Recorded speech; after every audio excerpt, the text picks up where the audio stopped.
Hello tout le monde, on se retrouve aujourd'hui pour une nouvelle vidéo. Aujourd'hui, je vais vous donner des conseils pour sortir d'une relation toxique. J'ai vécu moi-même avec un pervers narcissique pendant pratiquement un an. Et cette relation, elle m'a beaucoup appris, beaucoup changé. Pouvoir vous aider à vous en sortir, repérer plutôt les signes de quitter ce genre d'homme le plus vite possible avant qu'il s'en prenne à vous. Et voilà, donc je vous laisse avec la suite de la vidéo. Une des premières choses à faire quand vous mettez en couple avec quelqu'un, c'est de regarder son entourage, les personnes avec qui il passe le plus de temps, que ce soit des amis, des collègues, des cousins, peu importe.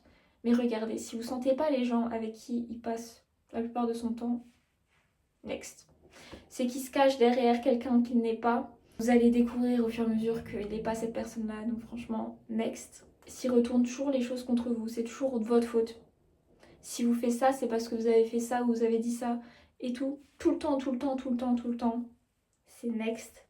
Si vous voyez qu'il commence à être un peu jaloux de votre famille, de vos amis et tout, qu'il essaye de vous éloigner un peu de tout le monde, c'est next aussi. Je pense qu'une des choses à dire, c'est qu'un homme qui vous manque de respect, qui vous trompe, qui vous lève la main dessus, ce sera jamais l'homme de votre vie.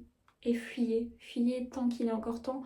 Fuyez même si vous avez des enfants en commun ou que sais-je, même si vous êtes enceinte et tout, même si c'est compliqué, que vous n'avez pas de travail ou quoi. Essayez de trouver des solutions le plus rapidement possible, mais vraiment partez, parlez-en aussi à quelqu'un de confiance. Ne restez pas tout seul avec ses pensées, avec ce genre de choses. Enfin, franchement, pour l'avoir vécu, c'est très dur. C'est des montagnes russes après, hein, parce que quitter la personne, c'est quelque chose, mais il y a tout le reste après. C'est vraiment pas évident. Comme dit un pervers narcissique, même après, que si vous le quittez, justement, ça va le mettre hors de lui, il n'aura plus d'emprise sur vous. Donc il essaiera de pourrir la vie, de vous menacer, de tout ça. Mais réagissez, portez plainte s'il le faut, si c'est nécessaire, en fonction, comme dit, de votre histoire. Mais ne restez pas avec un pervers narcissique. Vraiment. Je tiens vraiment à le préciser. Moi, je suis catégorique sur le fait que quelqu'un qui te trompe, ça peut pas être l'homme de ta vie, même s'il regrette. Je pense qu'il y a des choses, il n'y a pas de deuxième chance, en fait. Il n'y a pas de deuxième chance. Même s'il était alcoolisé ou quoi, qui vous sort une excuse de oui, mais non, mais ouais, ok. Non, next. Pareil, si vous lèvez la main dessus, même une gifle, c'est déjà trop. C'est déjà trop. Et franchement, quelque chose que j'avais. C'est des choses que j'ai pensé après, hein. Mais si vous voyez qu'il est un peu violent, genre je sais pas, il balance son téléphone tout le temps, ou des fois il peut mettre un coup dans une porte ou quoi, vraiment, pareil, fuyez. Fuyez, fuyez, fuyez, fuyez, fuyez.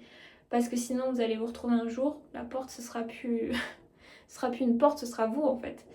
Et il va s'en prendre à vous, donc vraiment fuyez très très très très très très loin de ce genre de personnes. Beaucoup peur des conséquences de tout ça, de cette histoire de tout ça sur moi, sur ma vie. Mais on s'en sort toujours plus fort et il faut aller de l'avant. Même si, comme dit, c'est des montagnes russes, il y aura des hauts, il y aura des bas.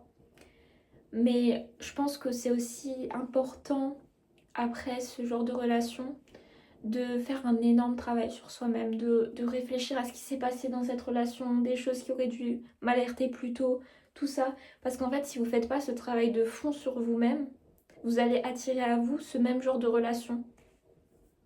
Ça se représentera toujours d'une forme ou d'une autre si vous ne travaillez pas suffisamment sur vous-même. Donc il faut se redécouvrir ou apprendre à se découvrir si en fait vous n'avez jamais vraiment passé de temps avec vous-même. Qu'est-ce que vous aimez, qu'est-ce que vous voulez vraiment pour plus tard, qui vous êtes. Dans tout ce travail sur vous-même, en commençant à faire du sport si vous en faites pas, bien manger parce que c'est aussi important d'être en bonne santé et de faire tout pour être en bonne santé. Tant que vous ne ferez pas tout ça, après cette relation, vous allez vous noyer dans les soirées, etc. ou quoi pour essayer d'oublier, vous avancerez pas en fait. Et des fois c'est dur, hein, je ne mens pas, se mettre face à soi-même, c'est dur d'accepter ce qui s'est passé et tout, mais tant que vous ne ferez pas la paix avec ce qui s'est passé, que vous ne travaillerez pas suffisamment sur vous-même, c'est un schéma qui va se reproduire en fait. Donc vraiment, travailler sur vous-même. Pareil, à la suite de cette relation, mon corps a beaucoup changé. J'avais plus d'appétit au début. J'avais vraiment plus d'appétit, donc j'ai perdu pas mal de poids. Il faut faire aussi attention que ce soit ceux qui vont perdre du poids, après il y en a, ils vont manger tout et n'importe quoi, ils vont en prendre à cause de ça. Et souvent le poids, en général après une rupture, souvent on perd du poids. Et c'est souvent soudain parce qu'on n'arrive plus à s'alimenter correctement et tout. C'est pour ça, franchement, c'est important d'être entouré, d'avoir une personne avec vous de confiance qui peut vous aider à remonter un peu la pente. Et il faut le vouloir aussi, bien sûr, hein, parce qu'on ne peut pas aider quelqu'un qui ne veut pas être aidé. Mais ça va mieux avec le temps. Franchement, moi, j'ai eu un déclic, c'est le jour où j'étais arrivée à 50 kilos. Je faisais à peu près entre 60 et 65 kilos avant tout ça. Je me suis dit, non, mais là, si je perds encore du poids, je vais atterrir dans les 40 kilos. Et par rapport à ma taille et tout, c'est pas bon, quoi, pour moi. Donc j'ai réussi à reprendre du poids. Ça n'a pas été simple hein, parce que franchement c'est là que je me suis rendu compte à quel point prendre du poids c'était beaucoup plus compliqué que d'en perdre. Mais j'ai réussi. J'ai réussi à aller de l'avant sur tout ça. Aujourd'hui maintenant ça fait 2 ans que je suis officiellement sortie de cette relation. 1 an que je n'ai plus revu le pervers narcissique. Et franchement je m'en sors beaucoup mieux. J'ai appris beaucoup sur moi-même. J'ai commencé la salle. J'ai pris mon indépendance, franchement j'ai tout fait. En fait ça m'a ouvert beaucoup de portes et je pense qu'il faut dans la vie apprendre de ses erreurs. Vous, voilà, même si c'est dur aujourd'hui, qu'il y a toujours une lumière au bout du tunnel et de meilleures choses qui peuvent arriver. Croyez en vous, croyez en la vie, tout ira bien et tout ira bien. Voilà.